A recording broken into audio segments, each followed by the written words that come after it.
7-year fixed rate initially. The first adjustment could be up to 5%. Your maximum cap is 5%, and then it's 2% annually. Okay? So they're automatically capped. You know, if you get one on a 3-year adjustable, for instance, or a 5-year adjustable, some of the lenders offer what's called a 2 and 6. And your first adjustment can go up or down no more than 2%. 2% each adjustment thereafter for a maximum of 6% for the life of the loan. Okay. Portfolio loans, these are your local community banks, and portfolio loans are for those, you know, maybe it's a proper, maybe your situation's a little bit different, your income is disclosed a little differently, it doesn't meet the normal requirements, or maybe your credit's a little different than what's required. So we go to maybe somebody that can look a little past that, they're not having to sell this loan on the secondary market. They say your risk is okay, they're willing to hold you in their portfolio, and a portfolio lender will go ahead and grant a loan on that. Usually you require a little bit more down. They're almost always adjustables. The rates are usually a little bit higher, where a Fannie Freddie adjustable might be in the 3s. A portfolio adjustable is probably in the 6s. Okay? But in some cases, that's the best you can get, but it sure beats the heck out of alternative, which is this guy down here, which is your hard money guy. Is that what you do? Alrighty. Seller financing.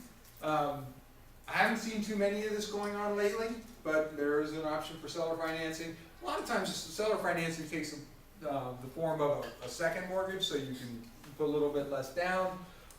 Sometimes they will offer a short-term loan with what's called a balloon, where in 3 to 5 years the entire payment comes due and you've got to either refinance or sell the property at that time. Okay? Any questions on any of this so far? All right, requirements. What do lenders look at when they want to give you a loan? This is the fun part. You know, I'm doing a refinance for a business partner of mine right now, and he's a real estate agent like Kristen, and he called me up the other day, and he's doing his own refinance, and it was actually pretty clean, but we had to ask him for a couple of things. He says, I can't believe you have to do this with everybody that you talk to. I'm like, I'm sorry. Believe it or not, yours is easier than most. And he's like, thank God for that. So the 5 C's of credit, and this goes back to my old underwriting days. So the 5 C's of a loan review, first C is credit, of course, cash, liquid assets. What are you putting into it? What's your equity? Collateral, we're going to look at the property, we're going to look at the condition of the property, the value of the property, and so on and so forth. The capacity, or your ability to repay the loan. One of the neat things that came out, and I say that facetiously, from the Dodd-Frank bill that was passed last summer, was that all loans that are funded through Fannie and Freddie, all conventional mortgages, you have to prove that you can make that payment. If you've got $5 million in the bank, but you don't show any monthly income, guess what? You can't buy the house. So the capacity to repay is reviewed. Compensating factors. So sometimes, and it's called a layered risk analysis, but sometimes something is maybe not in. Maybe, you know, you're kind of squeaking on cash, or your credit maybe is a little below normal. We're going to look at other C's on the list and do compensatings. Okay, so let's talk a little bit about the credit review. What do we look at for credit? All right. Now, the standard requirement for a Fannie Freddie loan is a 620 or better credit score. Now, I will tell you, for investment properties, they do like to see 700 or better. They will do it for less than that, and it's going to depend on why that credit score is below 700. Now, here's the other kicker. In the last 4 years, they've gone very heavily into risk-based pricing based on credit scoring. So, and the credit score markers are above 740, 720 to 739, 700 to 719, 680 to, and so on. As you go further down the category, you see larger and larger pricing adjusters. So somebody with a 740 credit score buying a primary residence might see a 4% interest rate. For somebody at a 705 credit score, maybe it's 4 1/8. For somebody at a 660 credit score, it's probably close to 6.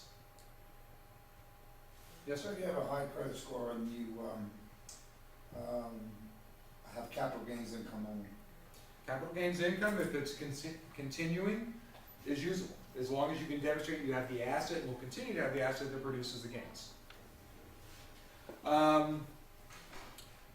What makes a valid credit score is 3 or more open trade lines.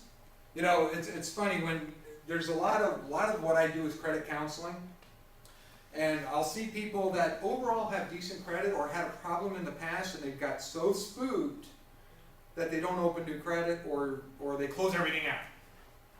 Well, the problem is when a credit score is generated, it looks at your good stuff and your bad stuff. So if you close out all the good stuff and leave only the bad stuff, your score goes through. What I tell them is, you know, remember all those credit cards you closed at Macy's and that Visa card that you just closed out 2 months ago? You didn't have any late payments on those. Go open them. Go call them back up and say, I'd like to reopen those credit accounts. More than likely they'll reopen them for you because you always paid them well. But you want to have more offsetting positive credit to negative. And then we're getting into severe derogatory credit a little bit later.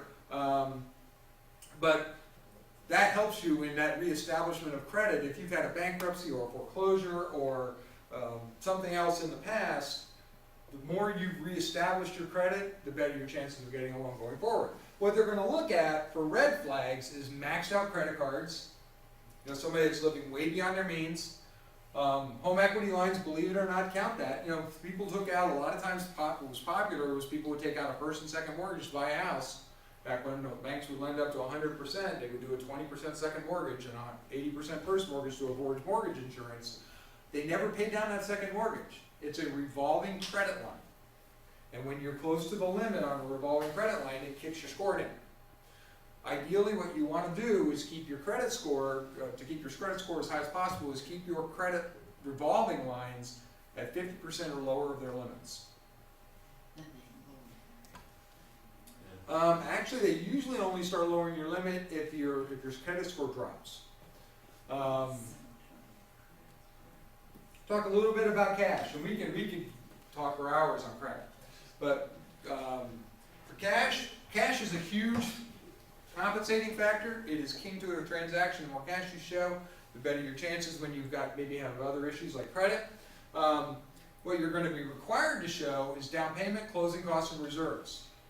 The reserves, depending on if you're buying investment property, can multiply very quickly. And what a lot of lenders are looking for, if you've got several different investment properties, they're going to want to see 6 months, up to 6 months principal and interest payments on every one you own for reserves.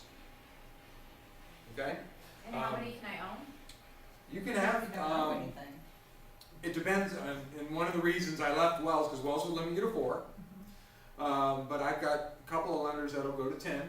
So you can have 10 finance properties, but they want to make sure you've got some money in case things are going to go south and you lose your tenants. Minimum down payments for single family, like I said before, 20%. For condos and 2 to 4 units, 25%.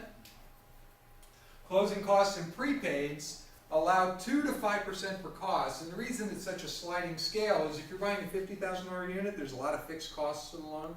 So it's going to be a higher percentage. If you're buying a $300,000 unit, obviously those fixed costs, like an appraisal is $375 or $450 for investment appraisal, is a bigger percentage of the loan amount than if you're buying